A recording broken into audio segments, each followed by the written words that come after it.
Une des soupes préférées de la famille est la crème de tomate. Les enfants l'ont appelée Tom Tom Soup parce que ça les amuse et je la prépare en moins de 10 minutes. Alors voici comme c'est facile. On ouvre le feu à moyen. On va mettre à peu près 2 cuillères à soupe d'huile d'olive dans notre casserole et on fait revenir un petit oignon émincé et 2 gousses d'ail émincées également.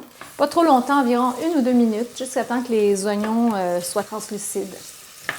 On ajoute une boîte de tomates, une grosse boîte de tomates. Moi, j'ai mes tomates en conserve que j'ai fait moi-même cette année avec les tomates biologiques du jardin de mon papa. Alors, je vais utiliser celle-là parce que c'est délicieux. Vous pouvez utiliser aussi des tomates fraîches. 8 à 12 tomates fraîches que vous coupez en dés. Et à ce moment-là, si vous utilisez des tomates fraîches, ajoutez une petite boîte de jus de tomate pour donner un petit peu plus de liquide. Et on va ajouter 2 tasses de bouillon de légumes ou bouillon de poulet, selon votre goût. Une petite pincée de sucre pour enlever l'acidité. J'utilise toujours la pâte de tomate en tube. Ça se conserve tellement mieux.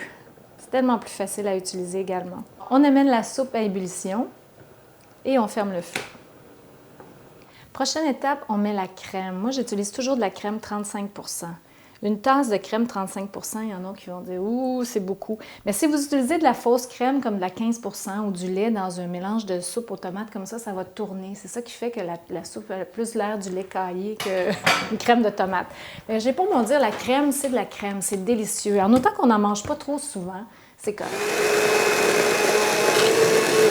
À la fin, on ajoute le basilic. Seulement à la fin parce que le basilic est fragile et s'il chauffe avec la soupe, ça va lui enlever ses propriétés, sa saveur. Donc quand c'est tout bien mélangé, on ajoute nos 2 cuillères à soupe de basilic et on va le mixer avec le reste à la fin seulement.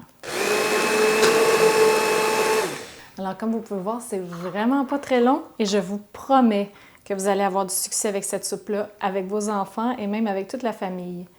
Je la présente avec une pincée de fromage cheddar râpé, quelques lanières de tortillas grillées et un beau bouquet de basilic.